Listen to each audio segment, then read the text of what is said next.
prazer poder discutir aqui no nosso congresso da FENAES um tema de extrema relevância para o setor saúde, um tema que há cerca de 2 anos começou a despertar o interesse do setor e o interesse de todo o país, tanto do setor público quanto privado, que diz respeito à proteção dos dados pessoais.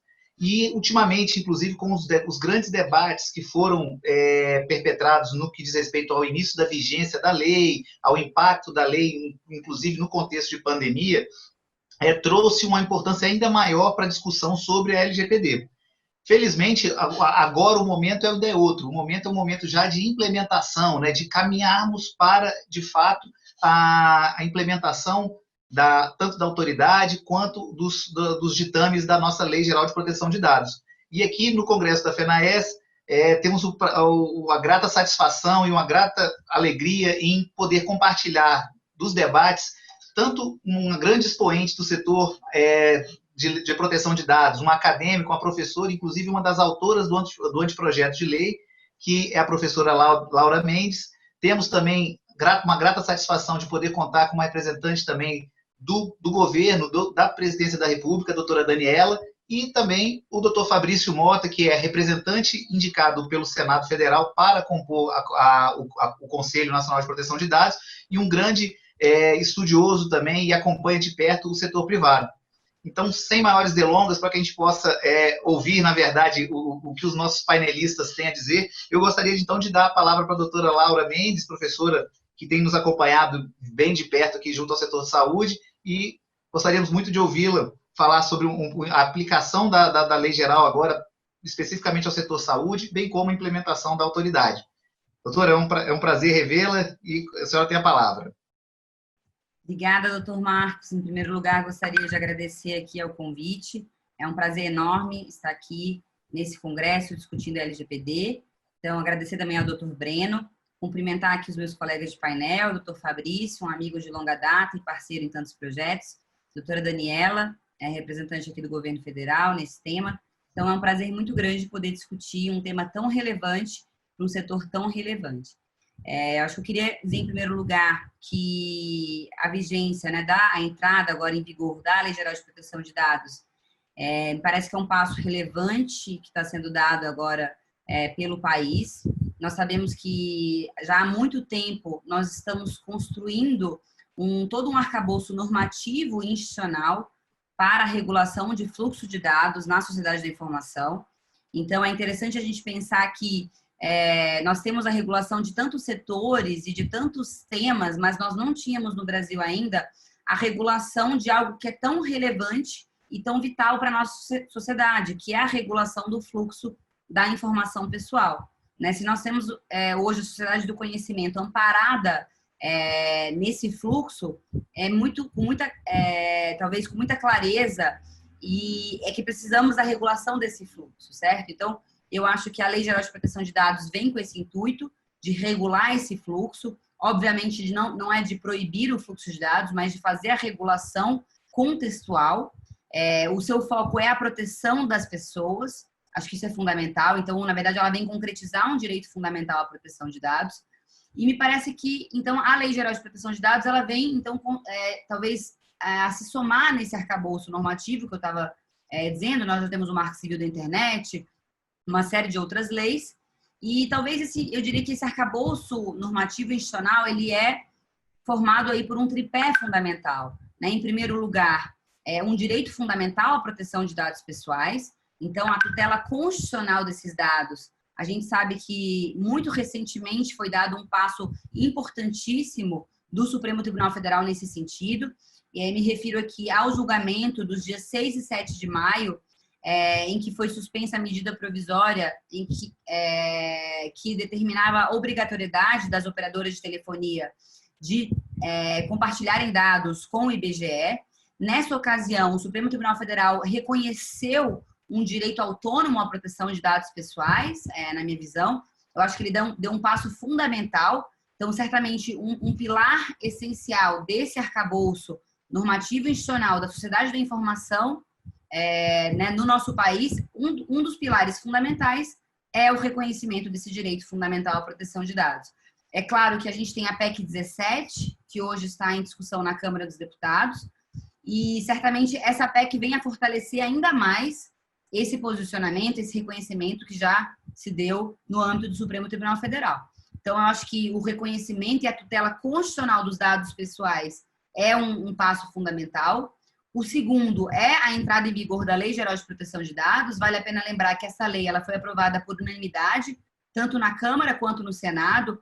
Isso mostra o quanto a discussão, eu digo, entendo que foram 8 anos de discussão, né, antes da aprovação da lei.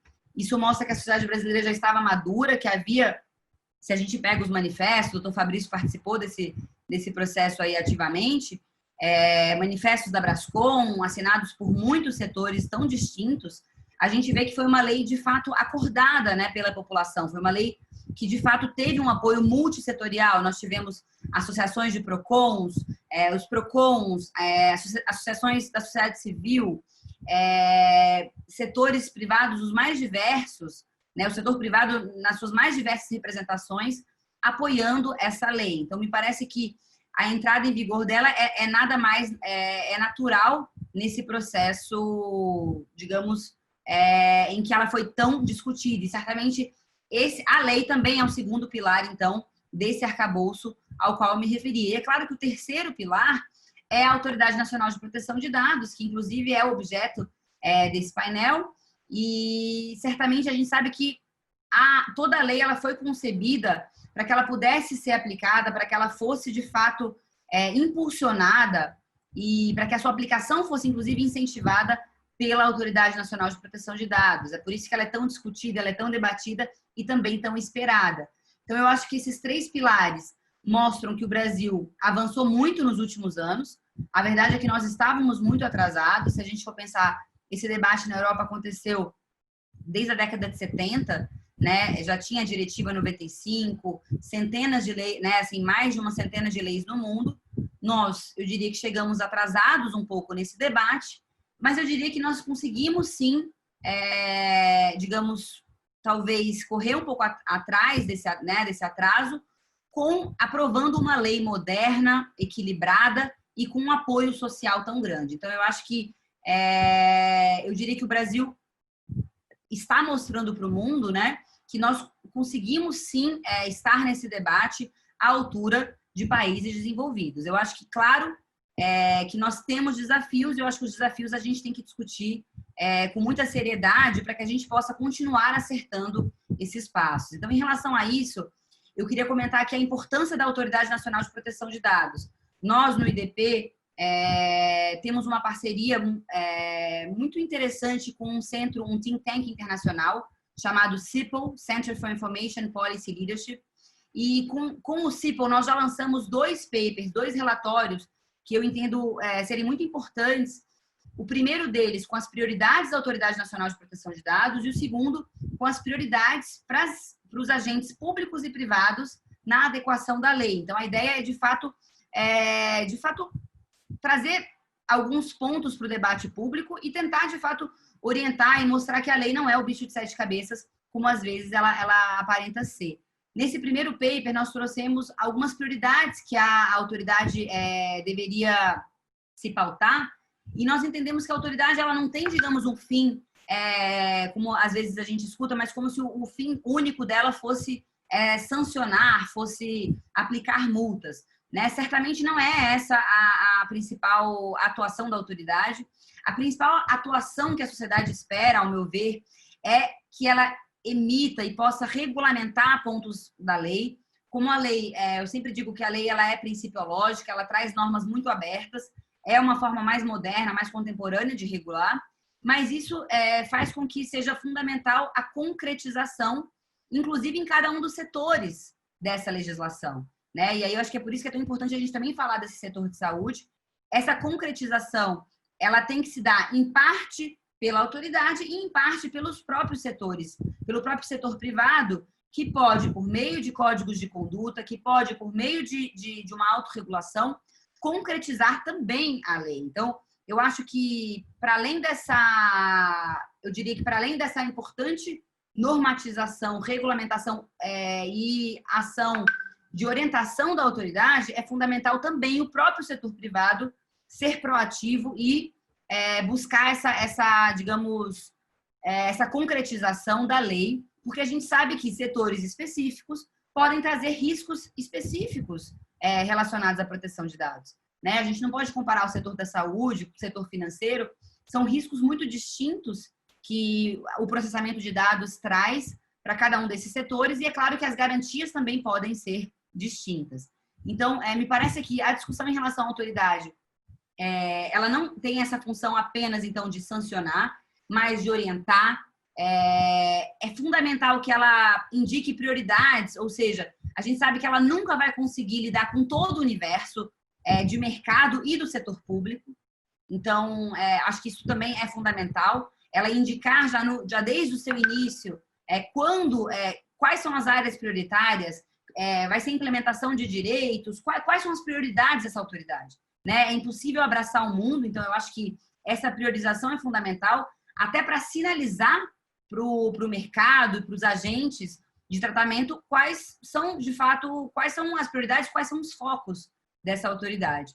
É fundamental a gente ter uma autoridade com foco em direitos, esse é o fim último da norma, a proteção de um direito fundamental, a proteção do desenvolvimento da personalidade, a proteção, inclusive, da própria democracia, né? Se a gente lembra do episódio da Cambridge Analytica, é muito fácil a gente lembrar que, no fim, se os dados circulam e podem ser transferidos de um contexto como aquele, né, de um teste de personalidade para outras finalidades, como nesse caso do Cambridge Analytica, para campanha eleitoral, isso, claro que pode, sim, afetar a própria democracia. Então, o reconhecimento de que a privacidade, que a proteção de dados está muito além da proteção da intimidade das pessoas, mas, na verdade, trata de democracia, de liberdade de comunicação, de liberdade de informação, eu acho que é um reconhecimento moderno, é quase como se a gente estivesse falando de um novo paradigma da proteção de dados no século XXI.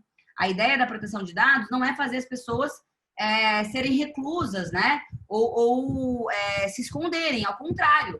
A gente tem a proteção de dados para que as pessoas se comuniquem, para que as pessoas participem, se associem, se reúnam, certo? Então, acho que isso é fundamental. No caso do setor de saúde, Marcos, a proteção de dados ela tem um papel fundamental para que as pessoas não se sintam, digamos, acanhadas de buscar um diagnóstico médico, né? O sigilo, se a gente for pensar no sigilo médico, ele tem essa finalidade fundamental para que as pessoas não se sintam de forma alguma, em nenhum momento, possam ser tolhidas no seu direito à saúde. Então, é interessante que na área de saúde, da qual estamos tratando hoje, a proteção de dados está ligada à própria tutela da saúde, certo? Para que as pessoas não sintam preocupação ou medo de buscar a telemedicina, elas precisam confiar naquele mecanismo, elas precisam confiar nesse sistema. Então, eu diria que talvez o conceito mais importante que a gente tem hoje no sistema de saúde é o conceito de confiança, certo? E para que as pessoas possam confiar nesse sistema, confiar na telemedicina, confiar nos prestadores de serviços, nós precisamos da proteção de dados. E é por isso que ela não serve apenas ao cidadão, ainda que esse seja, digamos, o foco principal da norma. Ela serve também para os próprios prestadores, né? Ela serve também para que as pessoas, ao confiar nesses serviços, utilizem mais esses serviços. Então, de novo, o objetivo da lei não é proibir o fluxo, ao contrário, é permitir o fluxo adequado para que as pessoas possam exercer os seus direitos, inclusive buscar a proteção adequada à saúde.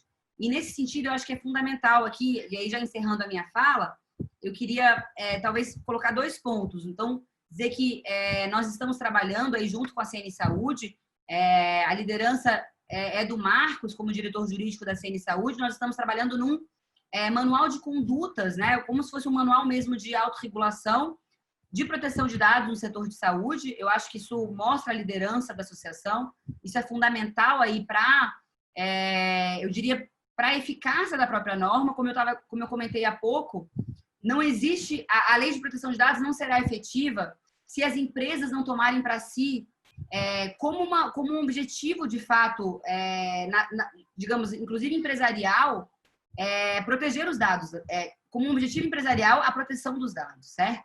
Então, isso acho que é fundamental, mostra a liderança do setor de saúde. Então, trabalhar nesse projeto, Marcos, aqui já digo, para mim é uma grande honra, e eu acho que mostra de fato também a liderança desse setor, né? Nós sabemos que os dados de saúde são dados sensíveis, isso é regulamentado pela própria lei.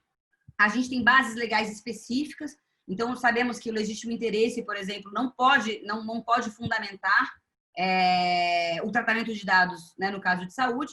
E é muito interessante, me parece, todo esse estudo e esse manual no qual nós estamos trabalhando, porque a tutela da saúde, se ela já é uma base legal para tratar tanto dados pessoais como dados sensíveis, se ela existe é por um motivo muito singelo, que não está na nossa lei, mas que a gente pode verificar no Regulamento Europeu de Proteção de Dados e em outras normativas.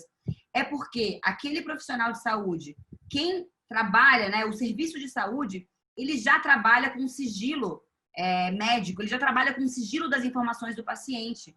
É por isso que a gente tem uma base específica da tutela da saúde. Porque esses profissionais, esses serviços, já trabalham e já tratam dados sob o sigilo médico. Então, é por isso que a base legal, por isso que a gente tem uma base legal da tutela da saúde que não exige o consentimento. Eu acho que é interessante a gente entender esse conceito, né? Eu só tenho uma base legal para além do consentimento porque ela envolve já o sigilo profissional de todos os agentes que atuam nesses serviços médicos. Então, acho que essa é uma reflexão interessante. E aqui, então, para encerrar minha fala, eu queria falar um pouco, então, da Autoridade Nacional de Proteção de Dados. Nós sabemos, então, que ela foi recentemente regulamentada. A autoridade não está de pé ainda, porque, como o próprio decreto, agora que foi recentemente editado pelo governo federal, diz, ela só vai, de fato, existir quando houver a nomeação, né, dos seus diretores. Mas eu queria aqui fazer uma proposta. A gente viu que o decreto tem sido criticado em vários pontos, especialmente quando trata do conselho, especialmente do conselho, né, que vai assessorar a NPD. E me parece que seria importante, como o decreto, especialmente em toda essa parte que trata do conselho, ou seja, da representação social perante a NPD, é tão fundamental, me parece que seria interessante, e aqui também tendo em vista que o decreto agora está sendo questionado por um decreto de suspensão que foi proposto pelo deputado Alessandro Molon, eu queria aqui colocar, talvez, na mesa para a gente discutir, eventualmente, se o governo pensar em editar um novo decreto, que ele pudesse ser colocado em consulta pública, né? Me parece que esse aspecto seria relevante para que nós, a sociedade, pudéssemos também discutir o decreto, né? E eu queria aqui trazer um conceito, se me permitem, agora para encerrar de vez a fala, me parece que tem um conceito fundamental que é o conceito de regulação responsiva. Esse é o conceito mais moderno que a gente tem hoje na teoria regulatória. Ele também é tratado como regulação por incentivos, smart regulation. A gente tem muitos, digamos, representantes e muitos nomes, né, para esse novo conceito. Mas ele nada mais é do que um conceito de regulação mais dialógico, porque ele dialoga com a sociedade e dialoga com o regulado, as empresas. E esse conceito ele já tem sido trabalhado, eu tenho trabalhado esse conceito dentro da UNB com algumas agências reguladoras. A gente vê algumas agências preocupadas em mudar a forma de regulação, ou seja, não apenas multar, não apenas sancionar, mas trazer mais legitimidade, porque esse diálogo ele traz mais legitimidade, né? Claro, se eu tenho um diálogo tanto com o regulado quanto com o consumidor, titular, cidadão, eu tenho mais legitimidade, mas ele traz também mais eficiência, porque a ideia é que essa regulação ela seja mais responsiva aos problemas concretos que são encontrados, né, no mercado, por exemplo. Então, eu acho que isso é fundamental. Quando a gente tem um conselho hoje que tem essa ideia de um conselho consultivo mesmo, né, que tenha um pouco essa ideia, esse conceito de trazer essa representação social para dentro desse tema da proteção de dados, eu acho fundamental que, vou dar aqui um exemplo, que ele não fosse presidido pela própria Casa Civil, né? Me parece uma contradição.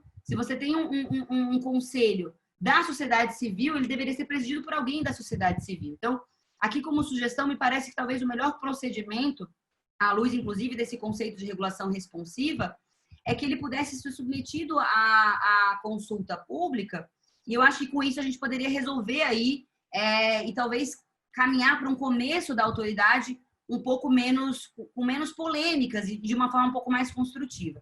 Mas com isso, então, eu encerro agradecendo mais uma vez aqui a esse honroso convite e parabenizando aí ao Marcos e ao Dr. Breno pelo excelente trabalho que tem sido feito aí à frente da CN Saúde. Muito obrigada.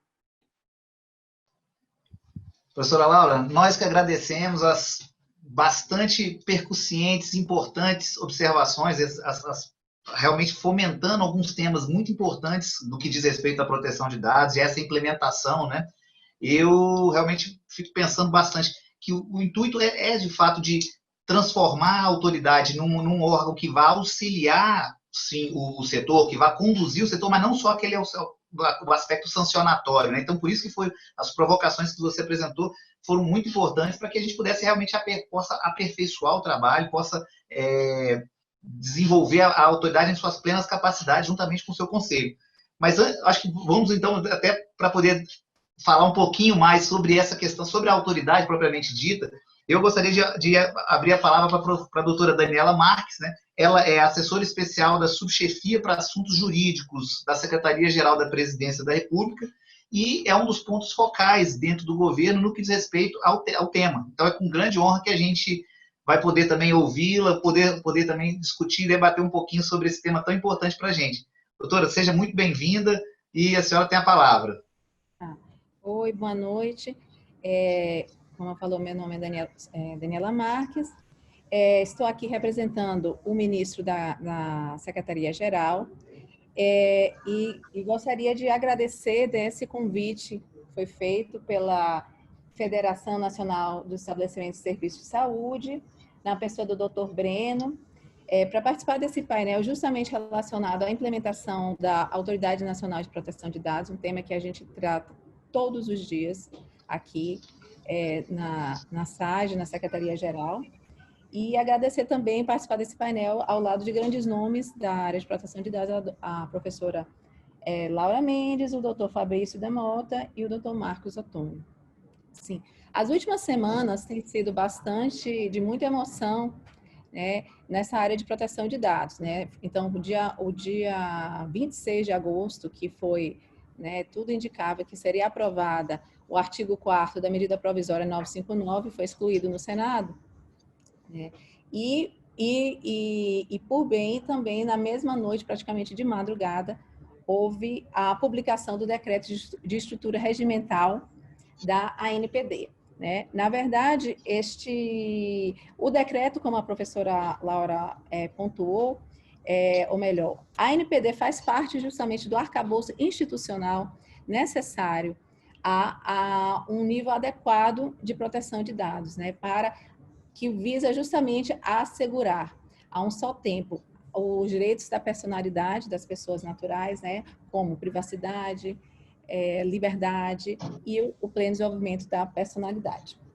Bom, então, e nós temos total ciência aqui do governo da importância da ANPD, inclusive na mitigação da insegurança jurídica que pode preponderar, pode acontecer, pode elevar agora com a vigência da Lei Geral de Proteção de Dados. Então, entendemos assim que foi um passo importante para começar a dar mais efetividade a esses direitos fundamentais.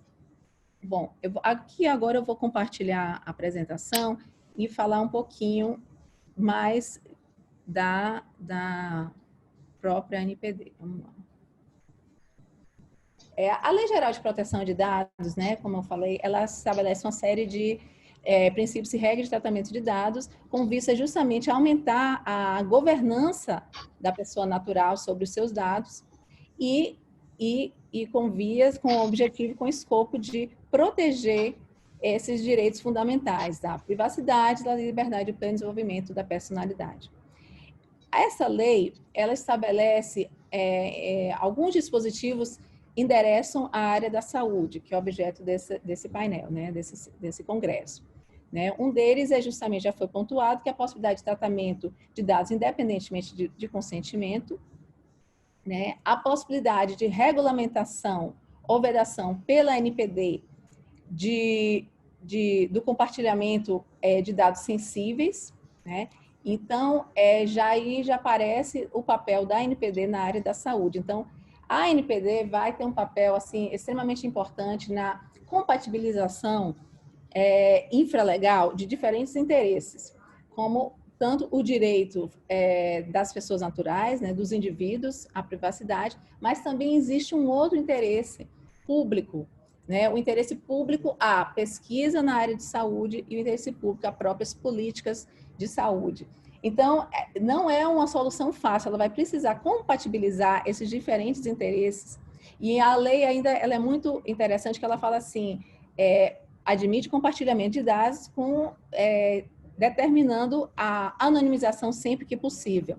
E vai haver situações em que vai ser necessário debater algumas situações em que será necessário, conveniente ou necessário, não sei, acesso a esses dados de identificação das pessoas, né? Há situações que, por exemplo, na área de medicina do trabalho, em que precisa se estabelecer um nexo causal entre uma determinada condição, né, determinadas condições e determinada agravo, determinada doença, né? Claro que a preferência, sempre que possível, obviamente, é a garantia, a salvaguarda dos interesses fundamentais, os direitos fundamentais. Mas há situações que, por exemplo, uma determinada empresa querendo reparar os danos a determinadas né, danos não necessariamente dos empregados dela, digamos, amianto, algo assim, ela não consegue ter acesso a esses dados. Então, enfim, a ANPD é que vai ter que enfrentar esse desafio, né, de proteger, buscar viabilizar outros interesses públicos, né, e aí também um papel relevante na discussão do poder público, que é sujeito passivo dessa lei, né, e como se justamente permitir essa compatibilização dos diferentes interesses públicos envolvidos na questão. Bom, e aí ela também trata, mas eu acho que esse é o principal ponto em relação à saúde. Existe uma série de situações.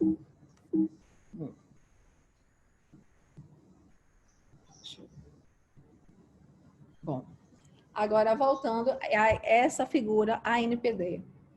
Bom, de fato, a ANPD foi criada por este decreto de número 10.474 e com o início de vigência previsto para a data da publicação da nomeação do diretor-presidente da ANPD. Ela, de fato, prevê 2 conselhos, que um é o conselho diretor, que é o órgão máximo da ANPD, e o outro é o Conselho Nacional de Proteção de Dados, formado por integrantes das mais diversas áreas da sociedade brasileira, né? Tanto do poder público, então é formado por integrantes de 5 ministérios, do poder público, de outras instituições como Câmara dos Deputados, Senado, Conselho Nacional do Ministério Público, Conselho Nacional de Justiça e Comitê de Gestão da Internet e integrantes do setor produtivo e da sociedade civil, né? Então, com a publicação desse decreto, já foram adotadas, a Casa Civil já está adotando uma série de providências para iniciar o funcionamento da ANPD, né? Buscando instalações físicas, equipamentos. Claro que o provimento dos cargos dos demais servidores da agência depende da nomeação e do exercício da diretoria, mas já estão sendo adotadas essas providências.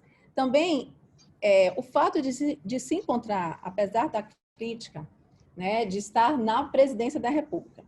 Bom, esse é um ponto, de fato, mas, por outro lado, isso permite a requisição de diversos servidores públicos das mais diversas carreiras da administração pública.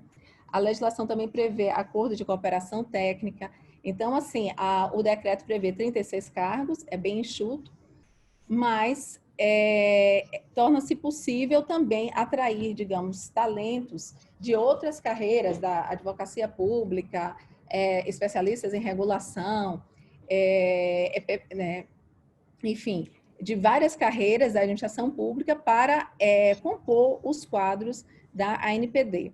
Também esclarecendo quando foi feito, né, quando estávamos discutindo esse decreto, houve um momento que se avaliou algumas atividades meio, será que convém mantê-la centralizada na Secretaria-Geral? Porque a Secretaria-Geral, ela faz também, digamos, algumas atividades meio, por exemplo, o jurídico, nós aqui da SAGE fazemos de todos os órgãos componentes da Presidência da República. Então, nós somos o jurídico da Casa Civil, do GSI, da Secretaria de Governo, da própria Secretaria-Geral. Se conviria fazer isso ou não. E foi tomada a decisão justamente de, não, vamos manter esses órgãos autônomos na ANPD, né? Inclusive, o decreto, é interessante lembrar que o decreto, ou melhor, a própria LGPD já prevê que a publicação do decreto de estrutura inicia o prazo para avaliação da sua conversão em a agência reguladora.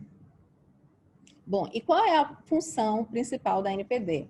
A ANPD, ela vai, né, como foi salientado, uma das principais funções é que a lei, por ser extremamente principiológica, ela vai regulamentar. O Ministério da Economia já levantou cerca de 53 temas pendentes de regulamentação, né? E já levantou também os benchmarks internacionais em cada ponto. Então, nós sabemos que será necessária, né, regular de forma específica a proteção de dados no setor de educação, que é diferente do setor financeiro, que é diferente do setor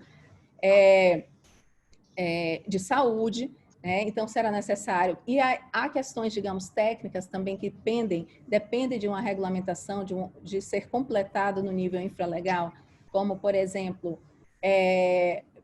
Big Data, relatório de impacto da proteção de dados, e uma série de outras questões técnicas, nuvem, enfim, existe uma série de pontos. E toda essa regulamentação vai ser submetida à consulta, audiência pública e análise de impacto regulatório. Então, há um amplo espaço para essa participação social, né, prevista na própria Lei Geral de Proteção de Dados e no decreto, né? E é possível também buscar a experiência de outros órgãos, por exemplo, na análise de impacto regulatório, né, através de cooperações técnicas, acordos de cooperações técnicas. Então, assim, a missão é hercúlea, mas a administração pública tem condições de cumpri-la, né? Claro, né, aos poucos não é possível regulamentar todos esses assuntos de uma única vez, né? É possível estabelecer uma agenda regulatória, os pontos mais relevantes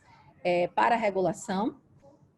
Mas, além disso, além dessa função de regulamentar a lei, de completar o arcabouço institucional necessário à proteção de dados, compete à Agência Nacional, a autoridade, a fiscalização do cumprimento, né? Então, essa função de polícia e aplicar as sanções. Lembrando que as sanções não se encontram em vigor ainda, ela vai entrar, os dispositivos que tratam das sanções só entrarão em vigor em agosto de 2021 e tudo isso após também consulta pública, e para até chegar o momento dos agentes de tratamento de dados sofrer algum tipo de sanção, vai depender também de um devido processo legal, da dosimetria prevista na própria lei. Então, eu concordo que, nesse primeiro momento, a vocação dela não é ser esse agente punitivo, sancionador. Talvez a principal missão dela, neste primeiro momento, do início da vigência, é justamente estabelecer essa cultura de proteção de dados, né? Então, a lei realmente é uma lei diferente. Vimos movimentos semelhantes a esse quando da entrada em vigor da Lei de Acesso à Informação, do Código de Defesa do Consumidor, e vai exigir não só do setor público, como do setor privado, a alteração da sua cultura, né? A adequação de seus sistemas, seus contratos, seus processos. Então, eu entendo que a ANPD tem um papel extremamente relevante nesse estabelecimento dessa cultura, né, de proteção de dados, mas não só, ela tem também uma das missões, elas são várias, mas estabelecer processos, procedimentos específicos, um tratamento diferenciados para as micro, pequenas empresas, as startups e outras empresas de inovação. Inclusive, é um ponto que eu até tive a oportunidade de conversar em outra situação, de que a ANPD tem uma missão de equilibrar a proteção de dados, né, a proteção da privacidade, da liberdade das pessoas naturais, né, equilibrar isso, mas também não fazer uma regulação de modo a inviabilizar a liberdade de iniciativa, a livre concorrência, inviabilizar, erigir barreiras à entrada, né, erigir barreiras à entrada das empresas, né. Então, é uma missão, e por isso sempre defendemos aqui internamente do governo que o Conselho Diretor tivesse esse perfil técnico, que reunisse conhecimentos das diferentes áreas, jurídicos, tecnologia da informação, econômico, porque justamente ela vai regular os setores, né, e dos setores mais especificamente regulados, ela vai ter que buscar harmonizar a sua regulação, as suas normas com as das agências reguladoras. Isso está refletido em vários dispositivos legais.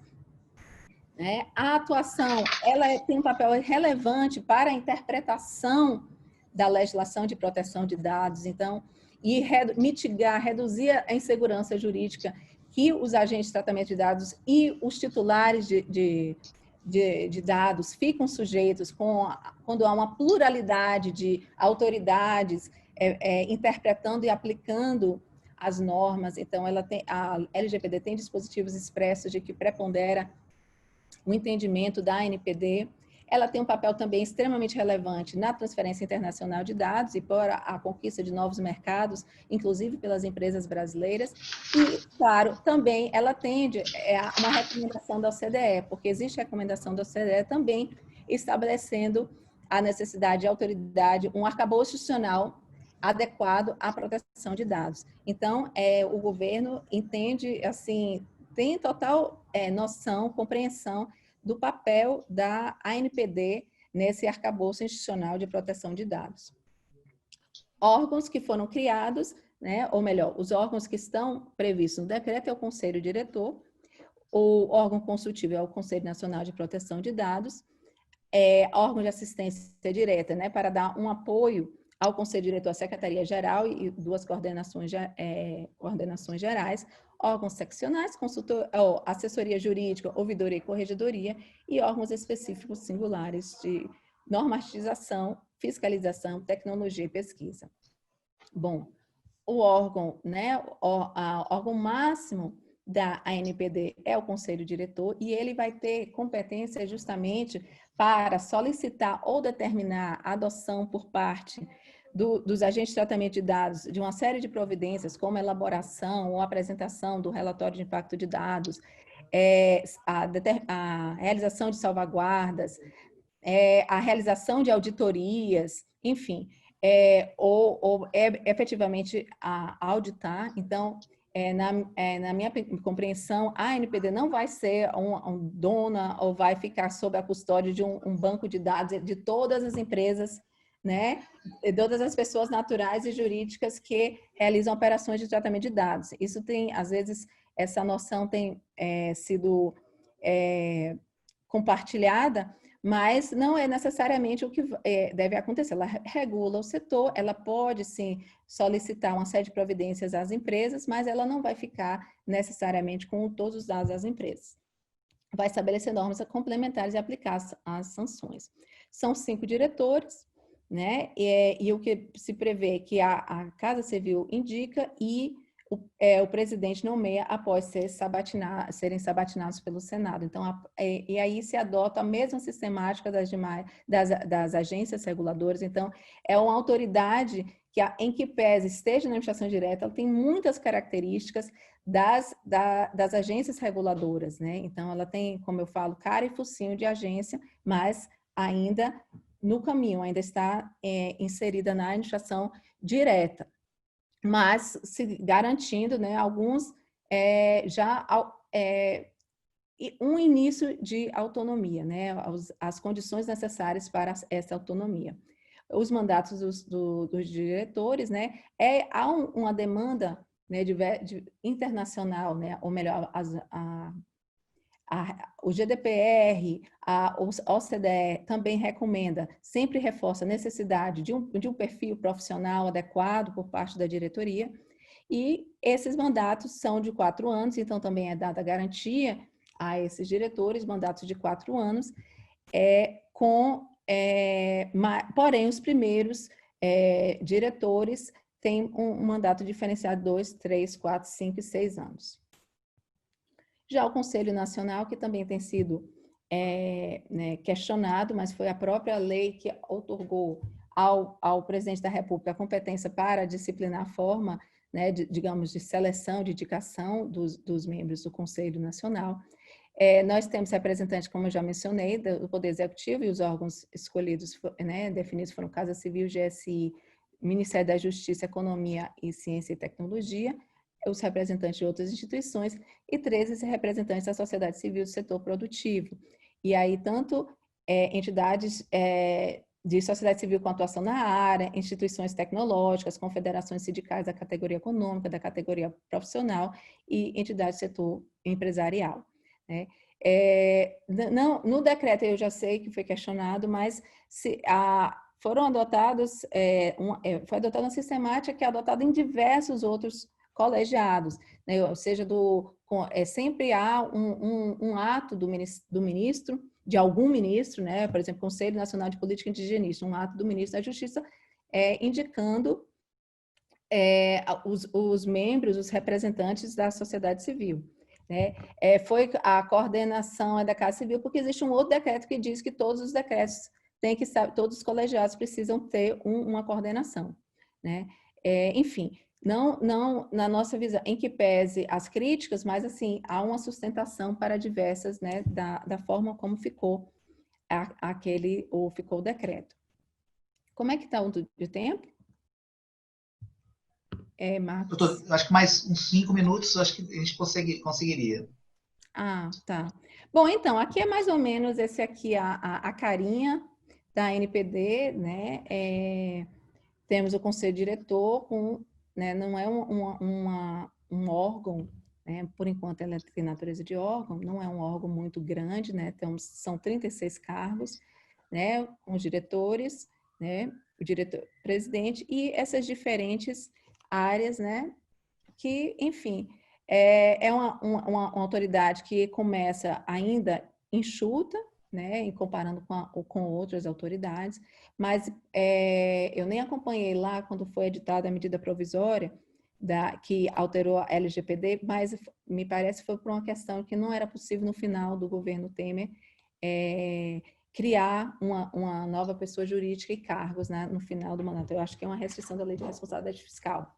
Enfim, e esse arcabouço institucional, ele é provisório, ele é transitório, passou pela chancela, pelo Congresso Nacional, e o Poder Executivo está fazendo, né, a parte que lhe cabe, deve indicar os diretores, né, no futuro próximo, né, isso também já está sendo endereçado pela Casa Civil, esse ponto.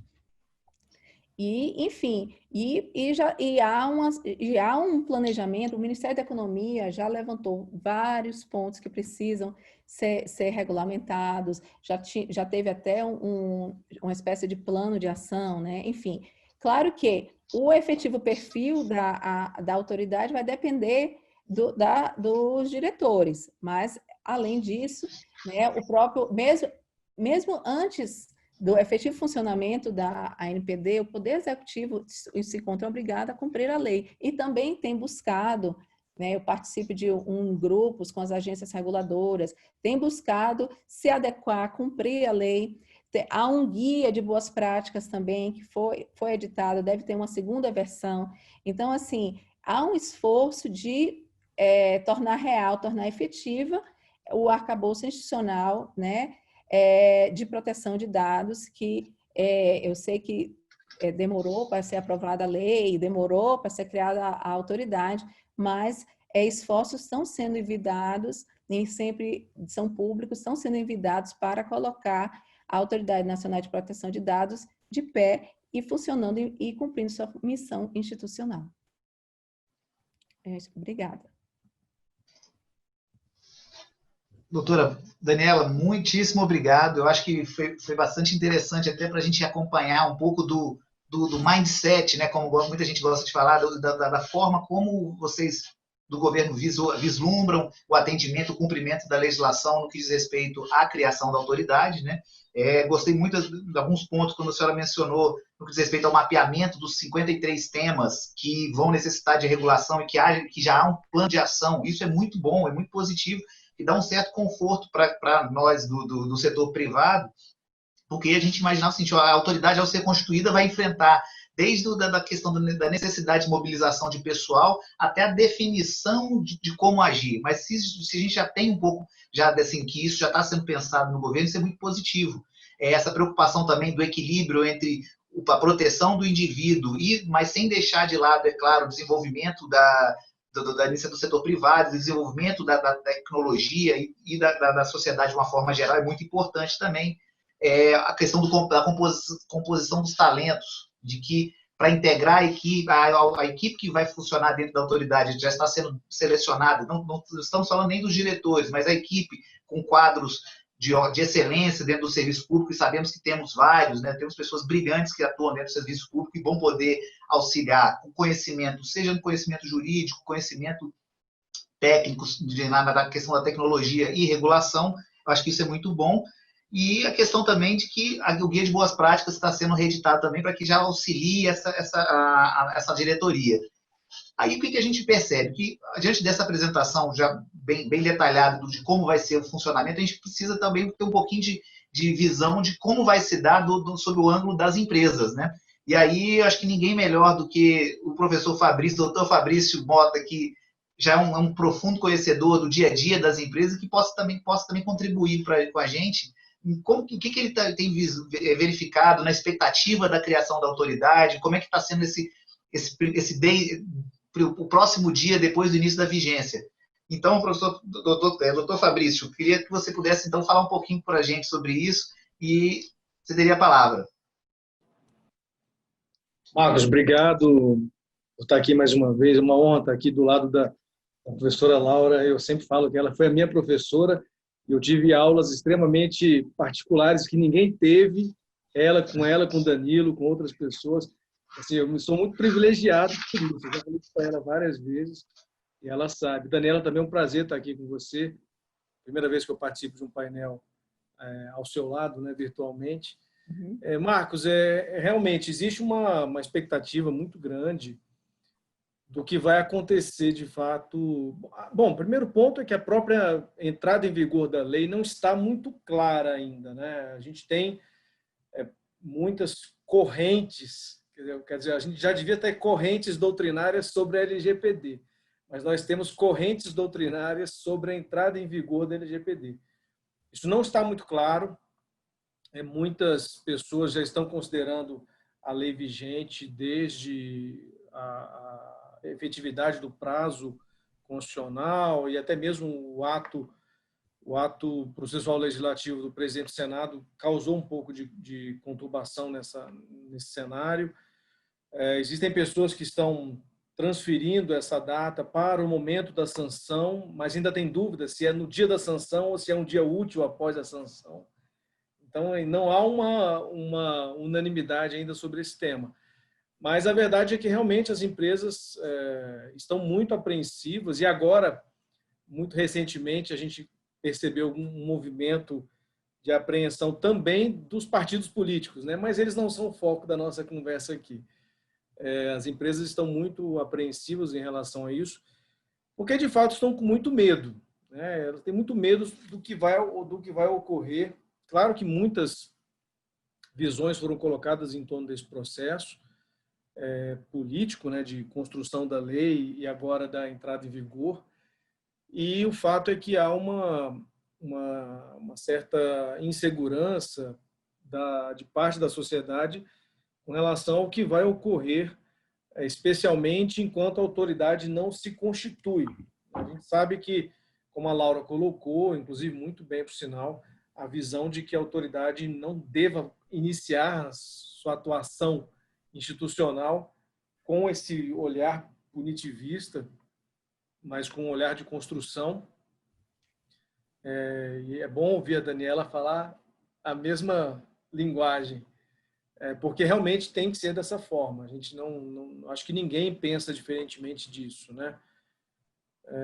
Eu fico um pouco preocupado, nem tanto com a autoridade, mas com outros agentes de fiscalização que já atuam na sociedade, porque essa mesma linguagem tem que ser partilhada por todos os agentes de todos os sistemas que já estão postos, né? Desde o Ministério Público até mesmo outros órgãos que compõem o Sistema Nacional de Defesa do Consumidor, e não somente consumidor. A gente tem que lembrar também que a LGPD se aplica a tantas searas, são tantas operações de tratamento de dados que envolvem tantos titulares, tantas categorias diferentes e finalidades distintas, que existe também outras preocupações, né? Dentro do ambiente trabalhista, por exemplo.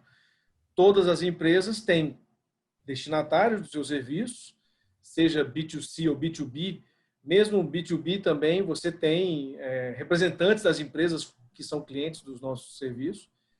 E se há uma questão absolutamente uniforme nesse cenário, é que todas têm funcionários. Então, existe uma preocupação também com a aplicação da lei para o âmbito trabalhista e até de contratação de serviços de profissionais autônomos ou até empresas individuais. Mas, de fato, há uma apreensão muito grande na sociedade, ou parte dela, pelo menos, em relação a isso.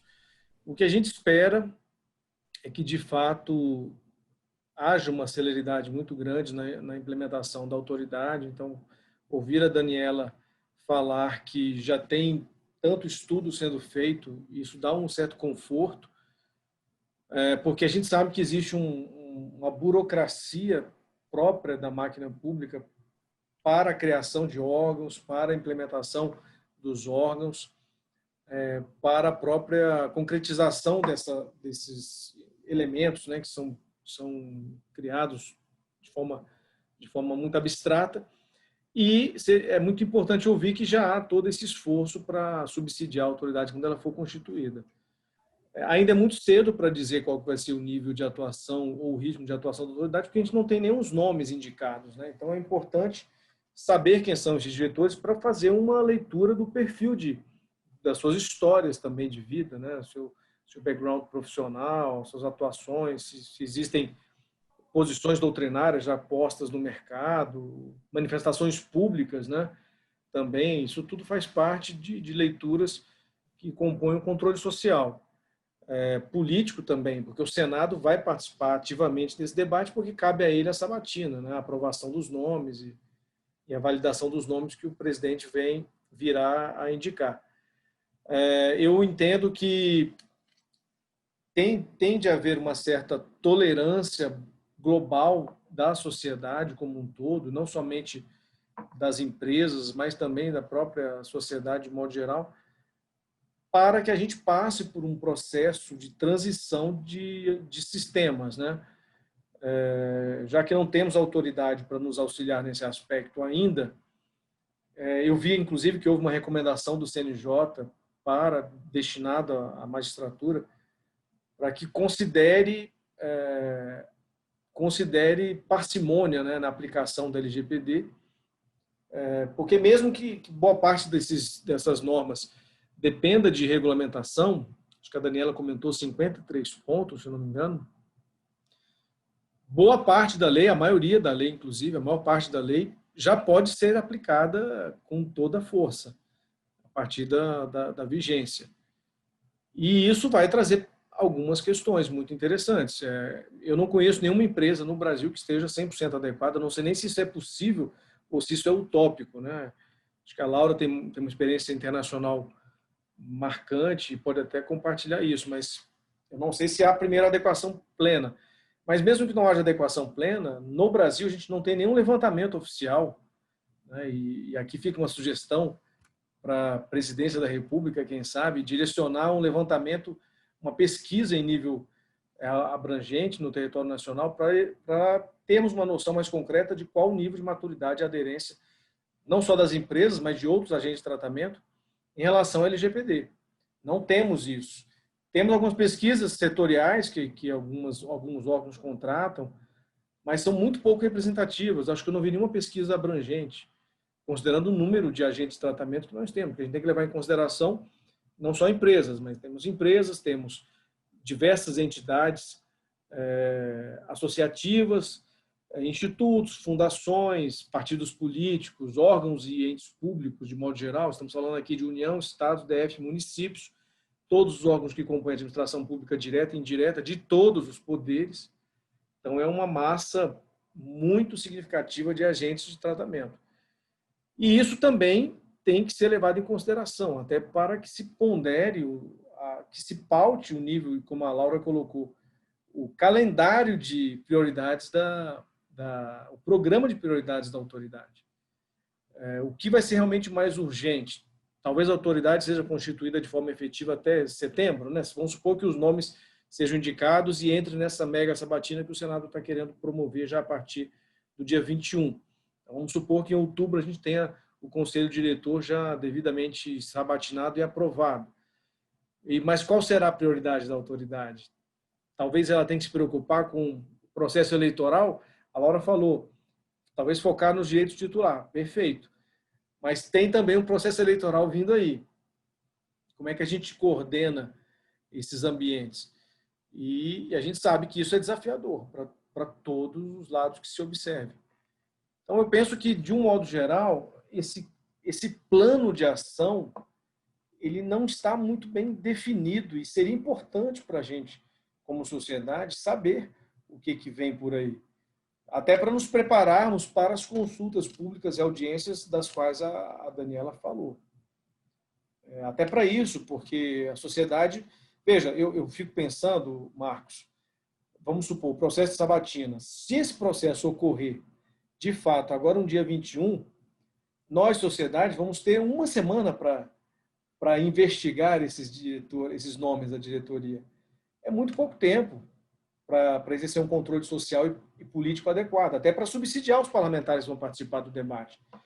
O Senado sequer definiu, para vocês terem uma ideia, qual que é a comissão competente para exercer essa sabatina. Isso tudo é de fundamental importância, porque na leitura do processo político constitucional, que envolve esses nomes, é importante sabermos se o presidente da comissão vai ser a Simone Tebet, por exemplo, CCJ, ou se vai ser o senador Tasso Gereissati, da Comissão de Assuntos Econômicos. Enfim, quem será o presidente da comissão que vai... Isso tudo tem muita importância para você tentar direcionar os esforços aí de controle social, né? E mais, quem serão os relatores de todos os nomes? Será um relator para todos ou será um relator para cada nome, né? O Senado tem esse hábito de designar relatores por algum tipo de pertinência. Ou, quando o Senado quer criar um pouco mais de controle sobre isso, ele designa relatores que possam efetivamente exercer um papel mais incisivo no processo. Isso tudo faz parte de um ambiente que não está claro para ninguém. Isso é muito ruim, sabe? Eu estava falando agora há pouco com a Laura, a gente cansa de ficar nesse processo de futurologia, né? A gente já devia estar discutindo, como uma vez um colega comentou num grupo, a gente já devia discutindo os aspectos concretos da lei, né? A definição dos agentes de tratamento, qual a melhor maneira de efetivar os direitos do titular, como é que nós podemos trabalhar a portabilidade, de que maneira que a gente vai discutir um processo nacional mesmo que envolva transferência internacional de dados. O Brasil já poderia estar discutindo o processo de declaração de adequação com a União Europeia. Então, esse seria o debate mais interessante, mas baby steps, né? Pequenos passos para a gente avançar um pouco mais nesse processo. Eu penso que as empresas, de um modo geral, considerando todo esse cenário de insegurança, que elas possam se dedicar a alguns elementos mais estratégicos das suas organizações de processo de adequação também. Talvez pensar em soluções soluções de composição, seja via mediação, via arbitragem, talvez seja uma solução muito interessante para se implementar, porque não podemos prever como é que vai se dar o cenário futuro. Se vai haver litigância excessiva, se não vai. se vai haver uma hiperatuação dos órgãos de defesa do consumidor ou de outras áreas, eu falei trabalhista, por exemplo, do Ministério Público do Trabalho, as próprias delegacias regionais do trabalho, enfim. Como ninguém sabe nada em relação ao que vem por aí, e tem muita expectativa, e essa expectativa tem sufocado o setor empresarial de temor mesmo, de insegurança para o que vem por aí, talvez trabalhar esses elementos de adequação dos seus contratos, das suas relações internas e externas, visando composição amigável, seja uma forma... A lei tem um dispositivo muito interessante sobre isso, que foi colocado na tramitação da medida provisória 869, que acho que é o artigo 52, parágrafo 7º, que estabelece ali uma ancoragem para se privilegiar esse tipo de solução. E não só isso também, a lei, tanto quanto o decreto, falam do direito de petição do titular depois de comprovada a tentativa de solução com o controlador. Então, tudo isso são elementos que talvez tenham que ganhar um pouco mais de força agora nesse cenário de incertezas. E também passa da hora do Brasil adotar de vez uma maneira de desafogar o judiciário. Então, talvez seja oportunidade para se levar tudo isso para dentro desse debate. Enfim, eu acho que é basicamente isso, Marcos. Claro que ninguém tem bola de cristal, mas a gente tem que se preparar. Então, talvez uma boa forma de racionalizar esse processo de preparação seja estimular instrumentos e ferramentas de mitigação desses riscos todos que estão sendo postos aí e que são baseados ainda numa visão de muita incerteza.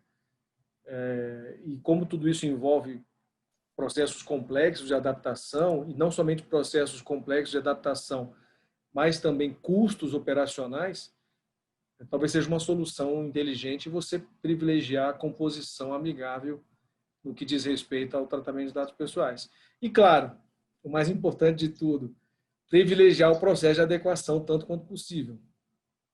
Não dá para dizer que foi surpresa, porque não foi. 2 anos de vacatio legis não tem surpresa nenhuma. E também não dá para dizer que não deva ser feito. Pelo contrário. É passando pelo processo de adequação que você mitiga riscos. Quem iniciou, bem, ótimo. Quem não iniciou, está perdendo tempo, né? E essa segurança institucional virá também do processo. As empresas, quando elas começam a amadurecer na adequação, elas começam a perceber o que eu não fiz isso antes. Então, enfim, eu acho que esse é o cenário aí para a gente trabalhar.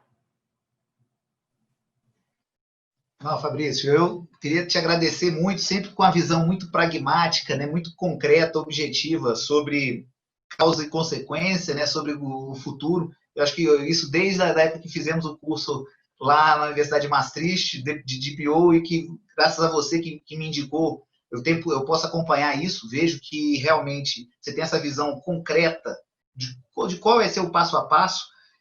Te agradeço demais por essa visão e até pelo adiantado da hora, pessoal, eu queria só ver se a gente só faz uma pergunta para cada um. Uma pergunta vai ser bastante rápida e bastante, fiquem bem à vontade para responder da forma que entenderem melhor, para que a gente possa realmente fomentar um pouquinho de alguns temas. Eu vou tentar ser o mais detalhado possível em algumas perguntas. E aí eu queria, por exemplo, fazer a primeira pergunta para a professora Laura, né? O setor de saúde está muito preocupado, claro, com o seu consumidor, com os seus pacientes, na verdade, né? E há aquele receio de que a gente vai ter uma judicialização, uma atuação dos órgãos de defesa do consumidor muito ativa, muito forte em cima das empresas de uma forma em geral.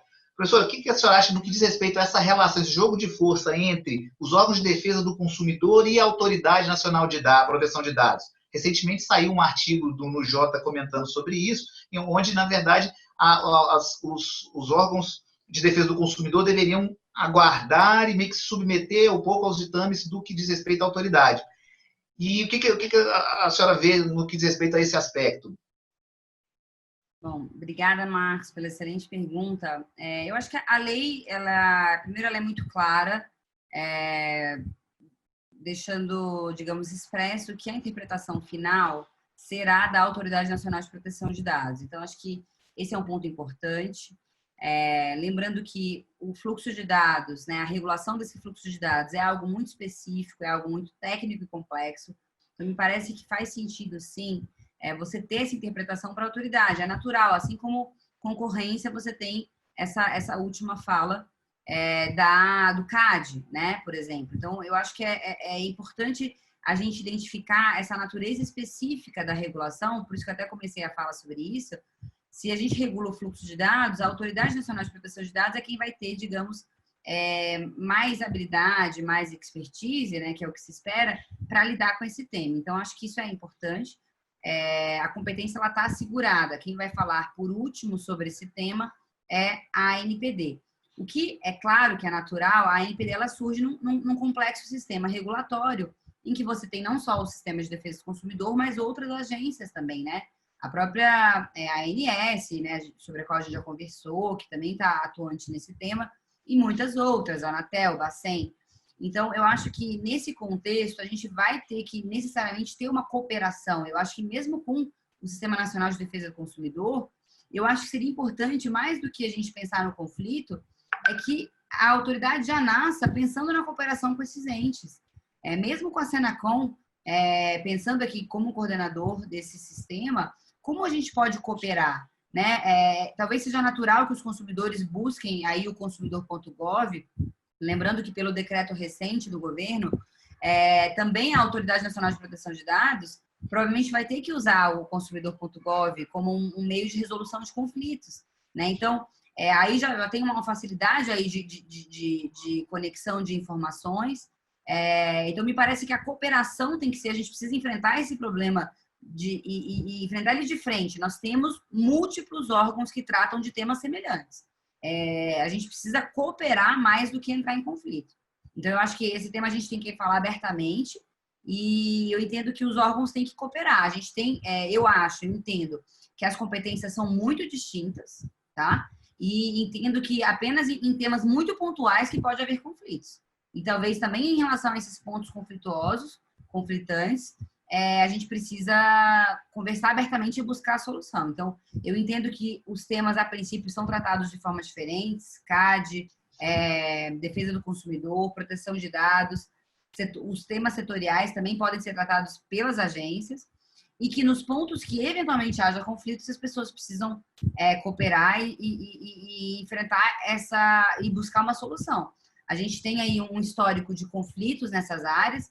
Se a gente for pensar, o CAD e o Bacen discutiram muito tempo na justiça para daí chegar no final numa resolução, numa portaria conjunta muito razoável de distribuição de competência. Sinceramente, quando você olha a portaria do CAD no final, eu até me assusto um pouco, a portaria CAD e Bacen até me assusta um pouco porque a gente discutiu tanto tempo sobre esse tema. Então, sinceramente, eu acho que a gente tem que enfrentar esses temas e separar as competências. Lembrando que o tema da regulação de dados, ele é complexo, ele exige essa expertise técnica, e eu entendo que, sim, a última palavra, nos termos da lei, deve ser da ANPD. Tá? Mas a cooperação e a resolução de conflitos, me parece que a gente tem que enfrentar de frente, para não, né, assim, não esconder isso, digamos, debaixo do tapete, para a gente não gerar mais insegurança jurídica. Ao contrário, gerar uma segurança jurídica nessa cooperação entre os órgãos. Excelente até, doutora, porque a questão da cooperação ela tem que ser um princípio norteador mesmo. Acho que só falta, como diria no jargão futebolístico, combinar com os russos em alguns pontos. Por exemplo, o Ministério Público tem levantado muito a ideia de querer se assenhorar um pouco desse início aí de condução e de acompanhamento do sistema, né, até que a ANPD entre de fato em pleno funcionamento. Mas eu acredito que a pedra de toque tem que ser mesmo a cooperação. Só falta realmente que todos os players se deem conta disso e que ajam realmente de uma forma que minimize o dano e que venha de fato a educar, a criar as regras e começar a implementar a lei de uma forma muito mais natural, né, e positiva para todo mundo. E aproveitando até essa menção do que diz respeito às agências, aí eu aproveito para fazer uma pergunta para a doutora Daniela também. porque no que diz respeito até à implementação da NPD, né, a gente tem ouvido recentemente algumas menções de que o CAD ofereceu, por exemplo, a sua própria estrutura, ofereceu, inclusive, um apoio para que pudesse até absorver um pouco as funções da autoridade. Como é que a senhora vê isso no que diz respeito à implementação da autoridade, essa possível colaboração também de outras agências para que a gente possa aproveitar o que tem de positivo em algumas agências e conseguir implementar, já que o tempo é curto, como até o Fabrício mencionou agora há pouco. O tempo é curto, a estrutura é enxuta e a gente tem necessidades de mercado que estão acontecendo a todo momento. Então, assim, eu concordo, né, que a área de interseção entre a atuação da NPD e de outras agências reguladoras e outros órgãos, né, que não necessariamente denominados de agência, é necessário uma harmonização entre eles, né? O destinatário da norma precisa saber que norma ele vai ter que cumprir. Essa insegurança jurídica, né, ela traz uma série de prejuízos, não só para os titulares dos dados, mas para os agentes de tratamento de dados. Isso também tem impacto negativo, assim, em relação a investimento, né? Ele repele investimento, enfim. Mas não há como, é necessário sim, né? Parece que o Banco Central está tratando Open Banking e também tem questões relacionadas a dados. Então, vai ter que, quando a NPD efetivamente estiver funcionando, eles vão ter que se alinhar. Já tivemos conflitos com outras agências, esse conflito entre CAD e agências também já ocorreu no passado e que foram superados, né? E eu acho que é possível, né, um complementar o outro, enfim. Em relação justamente ao CAD, essa proposta chegou até nós tivemos a oportunidade de analisar com muito cuidado e até discutir com outros experts. Na verdade, o direito da concorrência de proteção de dados, não sei se... Eles têm bens jurídicos diferentes, né? Titulares diferentes. Enquanto o bem jurídico protegido no direito da concorrência, né, pelo Sistema Brasileiro de Defesa da Concorrência, é um mercado competitivo, uma concorrência praticável, e já a LGPD visa proteger, né, os direitos fundamentais da pessoa humana, os direitos, mais especificamente, os direitos da personalidade, da liberdade, da privacidade, o pleno desenvolvimento das pessoas naturais. Ele é focado na pessoa natural. E, por consequência, o titular é a pessoa natural e, enquanto o direito à concorrência, é toda a coletividade. E também em relação ao papel realmente que o CAD é um pouco diferente. O CAD não tem muito poder normativo, sim, em questões pontuais, mas ele é um tribunal administrativo mesmo, né? Assim, o universo, né? Eles são no que? Atos de concentração, né? A partir de determinado nível, e nos outros e condutas anticompetitivas, né? Então, assim, e só pratica conduta anticompetitiva aquele que tem um poder de mercado, que tem condições de limitar, falsear, ou de qualquer forma prejudicar a livre concorrência ou a livre iniciativa. Então, em que pese a reputação realmente muito positiva do CAD, isso é importante também que a autoridade chegue também a essa reputação, né? Essas discussões que têm ocorrido, né? Há uma certa desconfiança em relação à autoridade, isso acho que quando se definir a diretoria, né, realmente pode mitigar, né, essa desconfiança ou não, né, assim, enfim. Mas são instituições que têm papéis, missões institucionais diferentes. E talvez não fosse a fórmula mais eficiente para a proteção de dados, né? Os diretores atuais do CAD têm um perfil da área da concorrência e teria que o perfil demandado para a autoridade de proteção de dados é outro, né? Então, e há experiências também internacionais em que, quando reunia duas atribuições diferentes, terminava preponderando uma em detrimento de outra. E também demandava alteração legal, né? É o mais importante. Então, E alterar mais uma vez a lei de proteção de dados, isso aumentará ainda mais a insegurança jurídica, né? Aumentando mais a incerteza. Então, na verdade, quando a análise desta proposta, o governo optou pela manutenção do modelo institucional, arcabouço institucional, que já havia sido aprovado pelo Congresso Nacional, pelo Parlamento, né? E foi nesse sentido que foram adotadas as providências em relação à criação da NPD. Muito obrigada. Doutor, e parece que é o mais coerente no que diz respeito até a essa necessidade de voltar a mexer novamente com a lei, voltar a alterá-la, ia demandar realmente uma nova reviravolta, e acredito que não seja o mais razoável para esse momento que a gente vive, né? E aí, acho que até para falar também um pouco mais assim sobre a autoridade e até as funções do Conselho, aí eu queria aproveitar também o Fabrício, já que ele, inclusive, em breve vai ser um dos nossos representantes, ele vai ser o representante do Senado também nesse Conselho, e te perguntar, já diante desse contexto, Fabrício, onde a gente está vendo pouca estrutura, altíssimas demandas, como a gente falou, e gostei muito da sua sugestão no que diz respeito à mediação e arbitragem, né? Qual o papel que você acha que o Conselho tem que exercer de forma a suprir um pouco mais as demandas que o Conselho Diretor vai ter, né? Porque se a gente deixar só ele lidar com todo esse arcabouço, seja normativo, sancionador, educativo, vai ficar realmente inviável, né? O que você acha que o Conselho, qual o papel que o Conselho pode ter, por exemplo, assumir uma função também de tentar mediar arbitragem, ou então fazer uma arbitragem? O que você imagina para a melhor efetividade desse Conselho? Marcos, na verdade, eu gostaria que o Conselho tivesse mais atribuições, né? Mas isso devia ter sido estabelecido no processo legislativo da LGPD.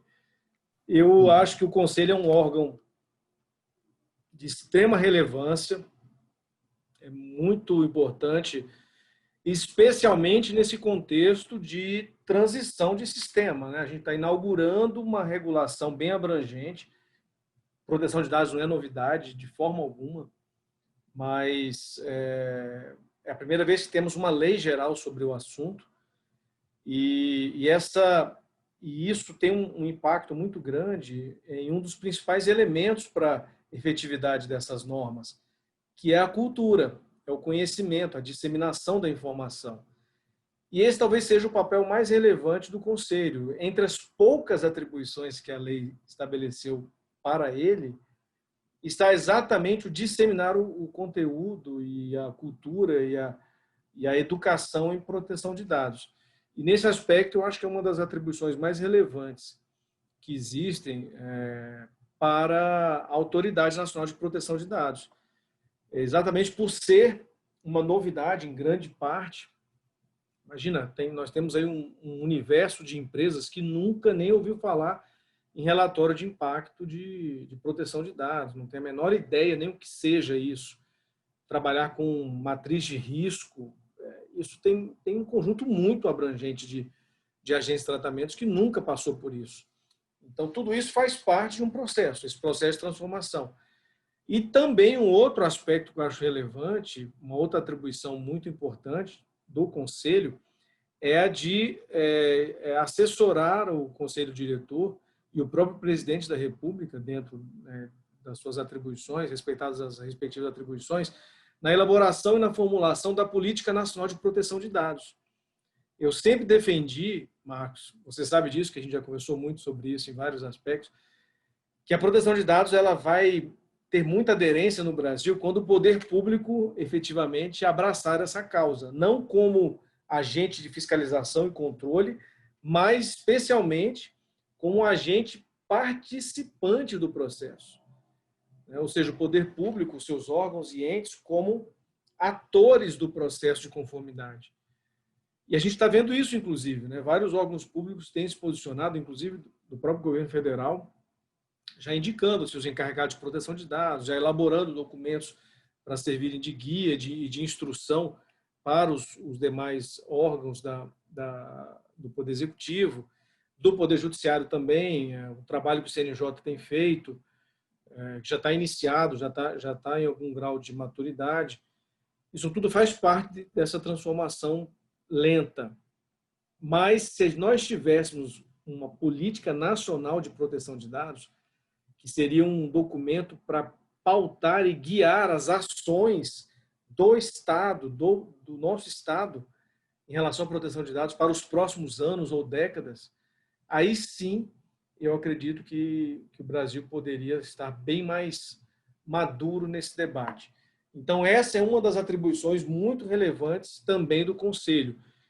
E, claro, se houver espaço para isso, também verificar dentro da estrutura da autoridade se há condições do Conselho auxiliar, de alguma maneira, o Conselho Diretor, o Conselho Consultivo auxiliar o Conselho Diretor.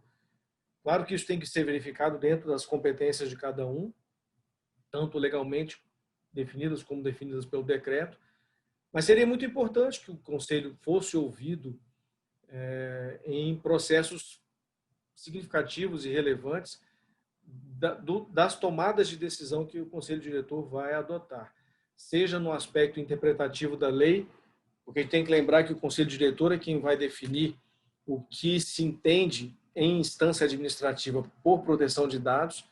Claro que há ali uma discussão que até o deputado Molon trouxe em relação à AGU, mas ainda dentro desse escopo é o Conselho Diretor que vai pautar essas definições, né, o que ele entende por cada elemento, cada ferramenta disponível na regulação, no marco regulatório, e também para as diretrizes que o Conselho Diretor vai estabelecer, né?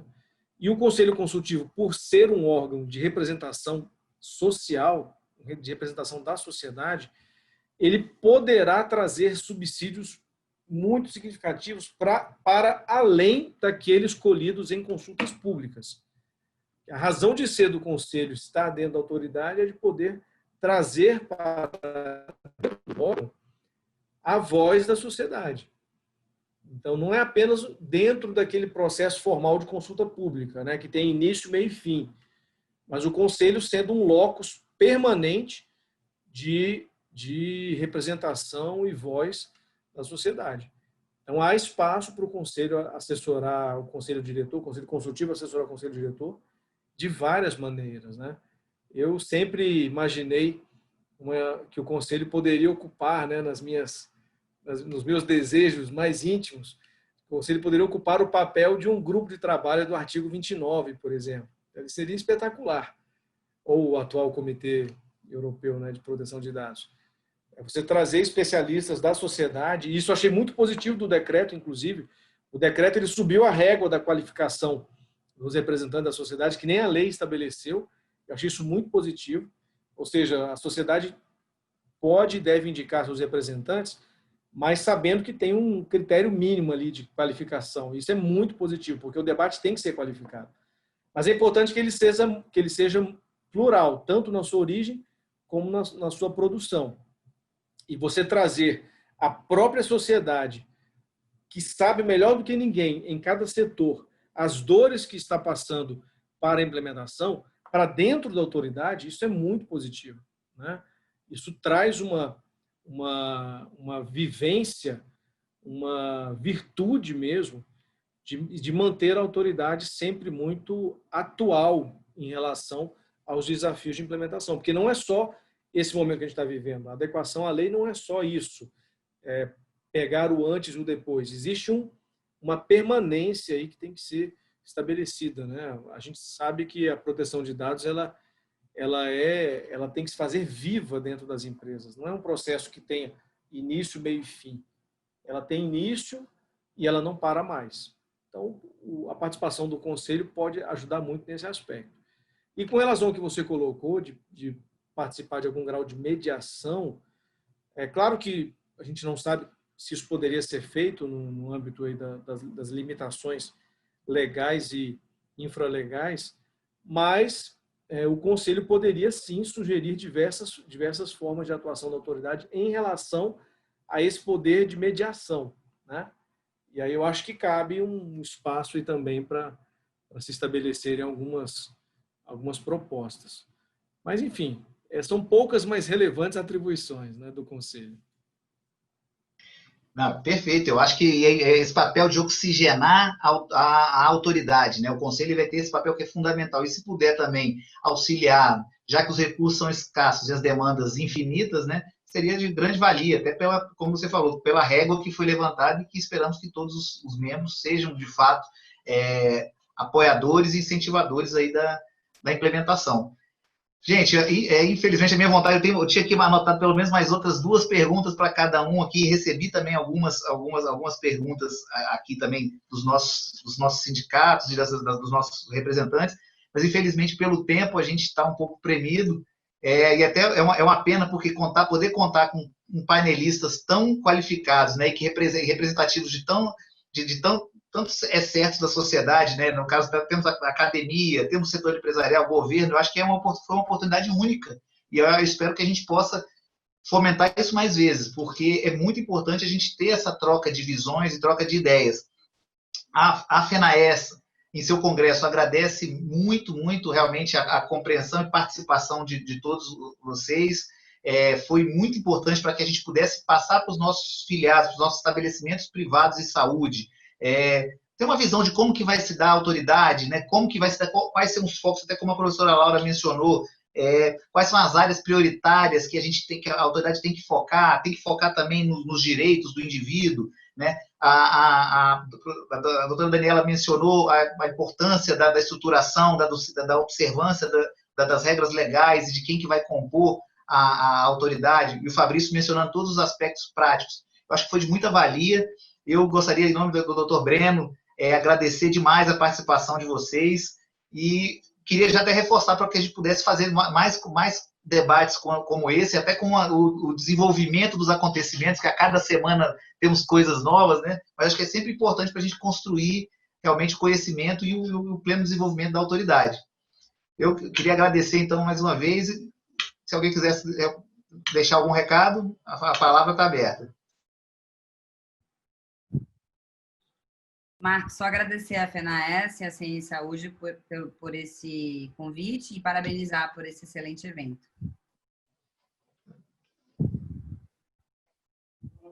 Eu também queria agradecer a oportunidade de trazer a nossa visão em relação à autoridade, colocar à disposição também né, para qualquer esclarecimentos, dúvidas, enfim. E tem um outro ponto que, assim, em que pese a gente esteja já pensando em alguns pontos, vai depender realmente da diretoria, porque o que se defende, né, é uma independência maior. Então, assim, os demais cargos também vão depender, né, o provimento dos cargos, o exercício das funções também vai depender da diretoria também. Agora, a gente faz todo o planejamento e se coloca à disposição, né, existe já uma experiência da gestão pública dos meios que podem auxiliar a NPD para cumprir essa missão da melhor forma possível, no tempo menor possível, tá bom? Obrigada.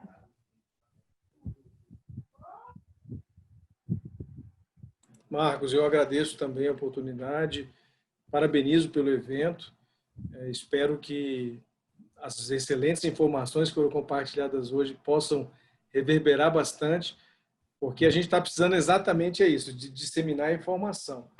Tem muita expectativa no ambiente, no ar, e a gente precisa realmente até combater algumas fake news, que até as fake news estão surgindo também para dentro do assunto de LGPD. Então, é muito importante que a gente possa estabelecer mesmo um locus de debate sério, qualificado, para que esse assunto seja levado com a valoração que ele merece. Então, a gente precisa muito disso e é importante que isso possa alcançar não somente o setor de saúde, mas também outros setores da sociedade, porque acho que todos estamos no mesmo barco, literalmente. É muito importante isso. Parabéns pelo evento, parabéns aí pelo convite, esse painel espetacular, e muito satisfeito pelo resultado aí do que a gente ouviu aqui. Eu que agradeço a todos, só temos que agradecer realmente porque os debates foram produtivos graças aos participantes. Gente, então, muito obrigado mais uma vez. Em nome da FENAES, em nome da ENAES e da CN Saúde, nós agradecemos a participação de vocês e ficamos até uma próxima.